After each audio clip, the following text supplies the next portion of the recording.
Lectura del Santo Evangelio según San Marcos. En aquel tiempo, al salir Jesús de sus discípulos de la sinagoga, fue con Santiago y Juan a casa de Simón y Andrés. La suegra de Simón estaba en cama con fiebre y se lo dijeron. Jesús se acercó, la cogió de la mano y la levantó. Se le pasó la fiebre y se puso a servirles. Al anochecer, cuando se puso el sol, le llevaron todos los enfermos y endemoniados. La población entera se agolpaba a la puerta. Curó a muchos enfermos de diversos males, expulsó muchos demonios. Y como los demonios lo conocían, no les permitían hablar. Se levantó de madrugada, se marchó al descampado y allí se puso a orar.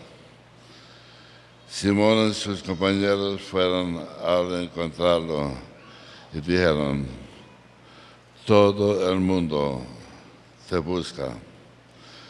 Él les respondió: vámonos a otra parte, a las aldeas cercanas, para predicar también allí, para que he salido. Palabra del Señor.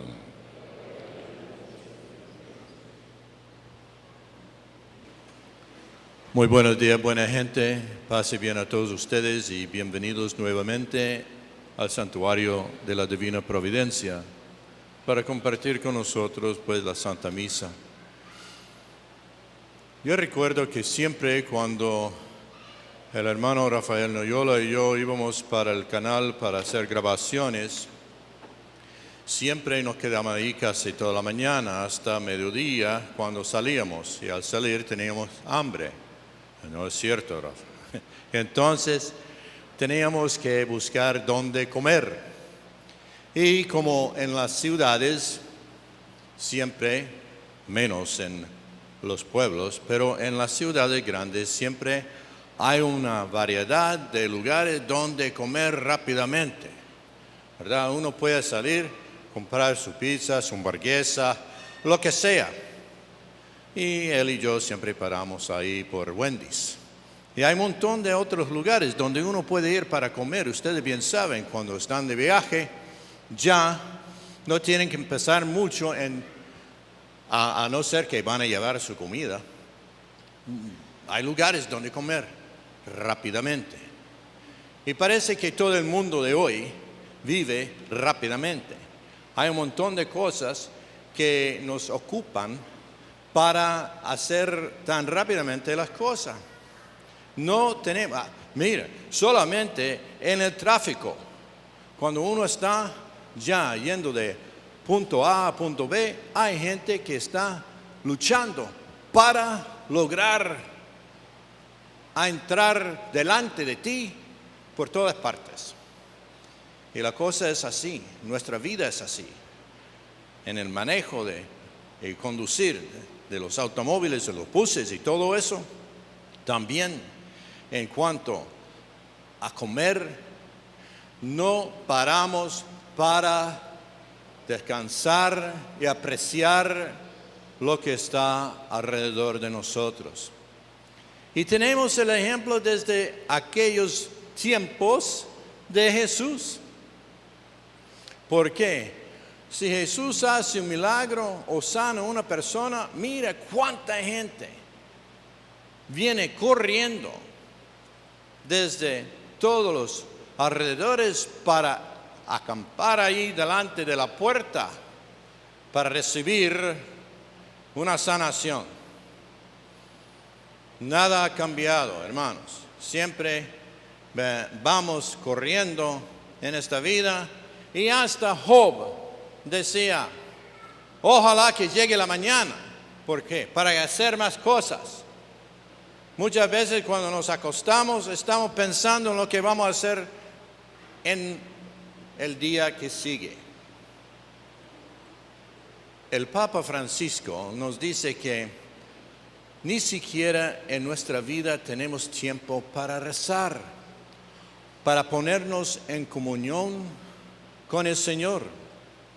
Todo está ahí lleno, todo el tiempo está lleno de hacer cosas fuera de las cosas de Dios. Y Él pide por lo menos que hiciéramos 15 minutos al día. Y también yo había dicho muchas veces a las parejas que se casan y a los que ya están casados, busquen el tiempo durante el día para consagrar ese tiempo de no solamente estar en comunión con Dios, sino estar en comunión para apreciar la pareja, una con la otra. O los hijos también pueden buscar así un momento durante el día, después de la escuela o antes de la escuela o antes de acostarse, de mantener tiempo en silencio, tiempo en relajar en presencia de Dios. Y hasta el Papa sugiere de que leyéramos una frase o dos de la Escritura para ponernos en la situación de Jesús. San Francisco de Asís siempre buscaba las palabras del Señor. Y para él, los evangelios era el evangelio, nada más, porque es la vida de Jesús. Pero más que nada, él buscaba las palabras que decía Jesús. Fíjense, la palabra de Dios, hecha carne, habla, palabra de Dios, porque es la palabra de Dios. Y entonces Francisco ve y escucha lo que Jesús dice a Dios Padre y pone su propia persona en lugar de Jesús. Esa es una forma de calmar nuestro tiempo para no olvidarnos del Señor. Ahora bien, en el Evangelio, ¿qué es lo que hizo Jesús antes de llegar a la casa de San Pedro? Pues estaba en la sinagoga. En la sinagoga había curado un endemoniado. Y los discípulos vieron eso y decían, vamos a llevar a Jesús entonces a casa de Pedro y Andrés, sabiendo que ahí estaba la suegra. Se puede reflexionar sobre la presencia de la suegra. ¿Por qué la suegra estaba en casa de Pedro? ¿No tenía su propia casa? ¿O es que estaba como suegra viuda? ¿O es que la hija, la esposa de Pedro, la había invitado? La suegra es un símbolo, en este caso, de los pobres que no tienen nada, porque está ubicada ella en la casa con su hija y con Pedro. Entonces Jesús va a predicar, sabemos, a los pobres, los desamparados, los que no tienen nada. Y entonces cuando va a la casa de Pedro, ve a la suegra y le toca. Nada más, le da la mano a ella y ella se sana. Eso para nosotros es una reflexión de cómo Dios Padre, a través de su Hijo, extiende su presencia en la forma de su Hijo Jesús, palabra hecha carne, para sanar a todos que están cerca de Él o que van hacia Él o que Él va hacia ellos. La presencia de Dios es poderosa y sanadora. Y por eso Jesús tiene urgencia de ir a comunicar todo eso. Él está apresurado también, ¿verdad? Entonces Él quiere ir a otros lugares. porque Él sabe que su tiempo es corto y necesita predicar la buena noticia de la salvación a todo el mundo. Pues bien, pero antes de irse, ¿qué es lo que hace de siempre, después de cada obra sanadora o cada milagro? Él siempre se pone en oración con su Padre. Él se va en la madrugada y se pone a hablar con Dios Padre sobre su misión, sobre lo que tiene que hacer. Y es por eso he empezado a hablar sobre el tiempo que nosotros tenemos que tener en nuestra vida diaria de ponernos en contacto con el Señor. Lamentablemente, solo vamos a Dios cuando hay una tragedia o hay una situación muy difícil. Pero eso está bien, pero vamos a ocupar también tiempo para ir al Señor cuando los tiempos van bien. Así es que para todos nosotros es tiempo de ponernos en contacto con el Señor. No vamos a esperar hasta la última hora para decir, perdóneme, Señor, o dame la gracia, Señor, a vivir bien. Esa es oportunidad hoy día, en cada momento, de ponernos en contacto. Así pues, San Pablo, cuando hablaba y predicaba, veía en su propia presencia esa urgencia también, pero como una obligación.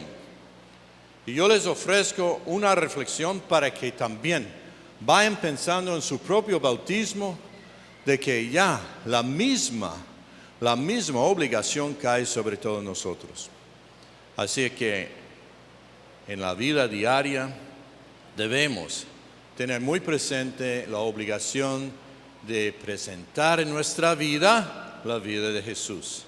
Y además, mantener un contacto espiritual con el Señor a través de la oración, a través de la reflexión, que no sea dentro del mundo, que sea fuera, para que cuando volvamos a trabajar, cuando volvamos a estudiar o estar con otra gente, ya tengamos así nuestra conducta correcta para tratar con los demás. Hace unos días, ayer, el 7 de febrero, recibimos noticia de un fraile de nuestra comunidad que trabaja aquí en América Latina, que había fallecido. Él era un italiano, Ottaviano Battolini. Es interesante que su nombre, Battolini, comience con B, ¿verdad? Y entonces, cuando era estudiante en el seminario, era en tiempo de la Segunda Guerra Mundial. Él estaba estudiando en teología. Según derecho canónico, para ser sacerdote hay que tener por lo menos 24 años de edad. Él tenía 22 años, pero la guerra estaba inminente y no querían que los alumnos fueran hasta la guerra por alfabetización o por la manera de su apellido. Battolini estaba ya por encima de la lista. Entonces consiguieron 2 años de exención para que él pudiera ser sacerdote a los 22 años. 22 años de edad fue ordenado sacerdote. Sin embargo, después de la ordenación, lo pusieron en la guerra como capellán. Entonces tenía que servir siempre dentro de la guerra, pero capellán de los alemanes. Poco después fue capturado por los americanos y prisionero de guerra hasta el final de la guerra. Así que eran como 2 años y pico que estaba de prisionero. de guerra. ¿Y qué pasó después de la guerra? Al ser liberado, su provincial dice, mejor que vayas de aquí porque te están buscando. Entonces, ¿qué hizo este joven sacerdote de experiencia de capturado como prisionero de guerra? Él va a Argentina, donde muchos habían escapado, ¿verdad? En Argentina. Y ahí trabajaba por varios años. Después lo mandaron a Canadá a trabajar con los italianos en Toronto. Vaya, cuando la provincia de nosotros, del padre Flavián y yo, abrió apertura para trabajar en América Latina,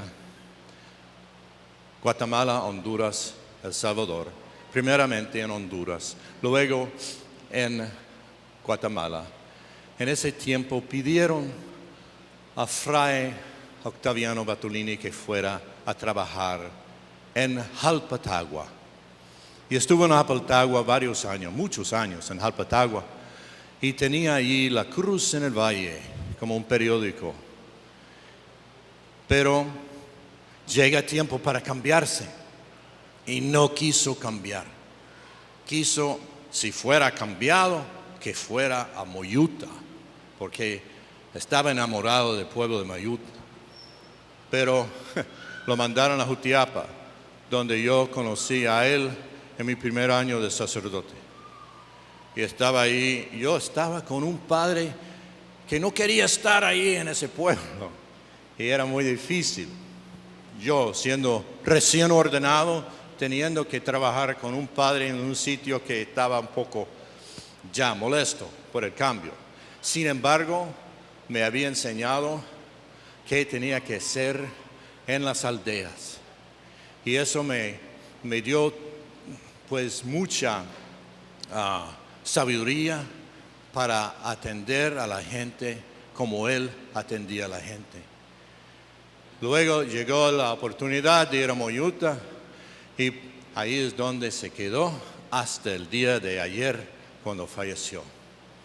Todos esos años como un pastor bueno, un trabajador, un hombre generoso con los demás, no pensaba en sí mismo en el caso del ministerio, pero ahí estaba. Y primeramente Dios, mañana el Padre y yo vamos a ir a su entierro. Así que un hombre que ha dado su vida por la iglesia, ha experimentado sufrimiento como prisionero por varios años. Se escapaba como fuga ya y después seguía a pesar como Pablo dando el mensaje de amor a los demás, creando así comunidades donde quiera que estuviera y ya el Señor lo llama para que descanse con todos los demás que han dado su vida por la iglesia. Y en este día, en este tiempo en que estamos recordando a Monseñor Romero, ya también vamos a poner otra estrella ahí como un santo, un beato, que yo diría que fuera Octaviano Batolini.